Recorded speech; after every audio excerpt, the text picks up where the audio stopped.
Good morning, everybody. Welcome to NorCal Rider. My name's Rich, and well, here we are, sunny, freezing California.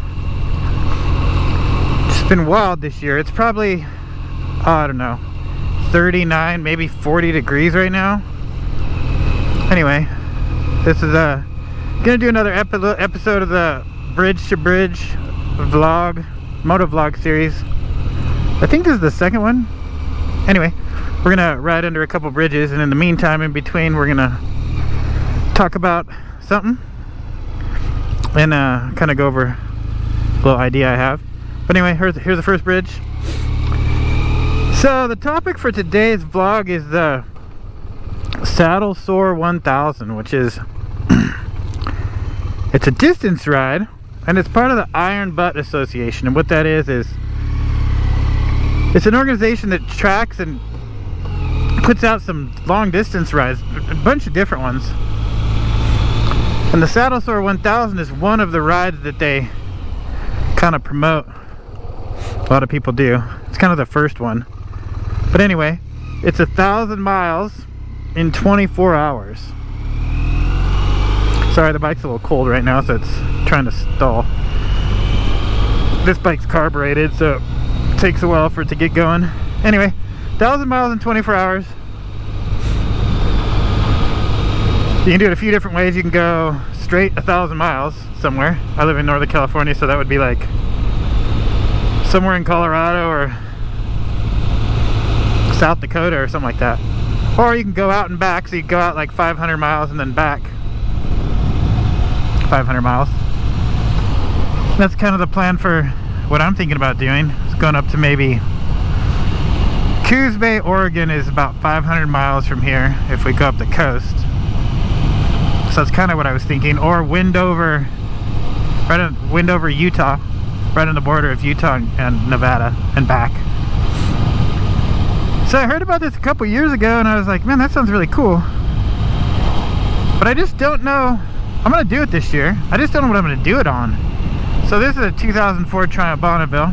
I kind of went over a little bit about it in the last vlog. But I don't think there's any way possible. I mean, obviously I could do it. I think people have done it. I don't know if they've done it without a windshield. Maybe. I don't know. Probably younger people. But I don't think I could do it on this. So I've been going over a bunch of different ideas in my head about what bike I could do it on, and a few of them pop up and come to mind. What I would be doing is buying a bike to do it, and then I just sell it. So I've had some I've read a lot about, you know, not real expensive bikes I could do it on, like a V-Strom 650. Kind of leaning towards that a little bit. What's this car doing? V-Strom 650, you can pick those up pretty inexpensive, and they're good bikes. Get it done on one of those. An older, like R1100 RT BMW or 1150 RT. I wouldn't want to spend too much, because really I would just be buying the bike to do the ride and then just sell it. You know I could do it on like a Road King or like a Heritage Softail Classic or a Street Glide or one of those bikes, but I don't know, spending 12 to 15 grand on a used one of those just to do that one ride, I don't know. But anyway, I'm excited about it. I mean, I've watched pretty much all the YouTube videos on it, and it seems like everyone's real excited at the beginning. Most people leave, sounds like about 4 in the morning. And typically it takes about 18 to 20 hours if you average 60 miles an hour with stops, maybe a little 60 to 70 miles an hour, and then stops. But there's lots of rules to it. You got to take a picture of the receipt at the odometer at your start, and then every stop you got to take a picture of your receipt, so they kind of track it. You send all your information back to them, and then they have a team that certifies the ride to make sure it's legit. And what do you get for all that? Well, I think you get a license plate cover that says Iron Butt Association. So it's not a big, there's not a lot of stuff that happens. But I've always thought it was cool. I always like that kind of stuff. So I've been thinking about it. I don't know if any of you have done that before. If you have, sorry, my visor keeps fogging up. If you have, shoot a comment down below of like maybe a bike you might have done it on, or I mean, I've read you can look at the bikes people have done that ride on, and there's like a Grom on there. Someone did it on a Grom. I'm assuming it's not anyone over 30, but who knows. A Grom, people have done it on Ninja 250s, which is just mind-boggling. Someone did it on an R1, which is insane. Like, if you can ride 1,000 miles on an R1, I'd like to meet you. So, but people have done it. It's not icy here. No, it was yesterday. Anyway. I mean, this bike I'm on is fully capable of it. I could probably get a windshield, do something with the seat, put something up here so I can like rest my feet on something. But I'd have to have a windshield. I couldn't handle it without it.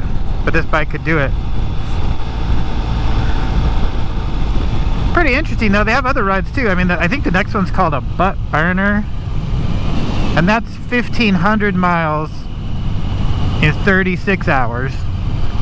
And then there's a butt burner gold, which is 1,000 miles, 1,500 miles in 24 hours. So not just 1,000 miles in 24 hours, but 1,500 in 24 hours. I mean, you're getting to where the stops are literally 5-minute stops. So I don't know about that. But yeah, anyway, SaddleSore 1000. I want to do it this year. I think it'd be good for the channel. I post that as a vlog. Yeah, gotta figure out what I'm gonna do as far as what bike I want to ride. Probably do it. Seems like most people leave about 4 in the morning in the summer, so you got the most daylight. I'd want to do it. I don't like riding at night, especially where I live. Like, this is deer country. Riding at night is something I don't try not to do too often. So, but yeah, leave about 4 in the morning. I guess if you did it like around the summer solstice, it gets dark about 9 o'clock. Maybe only riding a few hours after that. So that would kind of be my plan. I think the Oregon route's probably the best bet, just because I can do the interstate I-5 all the way up to Oregon. Or the Windover route for me is Interstate 80. So I'd go up through Reno.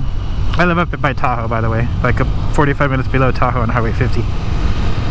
So I'd go up through Carson City and then over to Highway 80 and then head out that way, which is interstate, but there's not as many stops if something happened. So I got to think about that as well too. But anyway, that's my idea. Thanks for watching. I'm gonna try to do this every week. If you haven't checked out the last vlog I did, kind of introducing myself, check that out.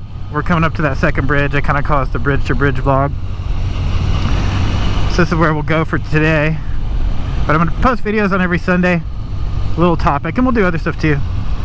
But anyway, I really appreciate you watching. If you like this stuff, just subscribe. Have a good day.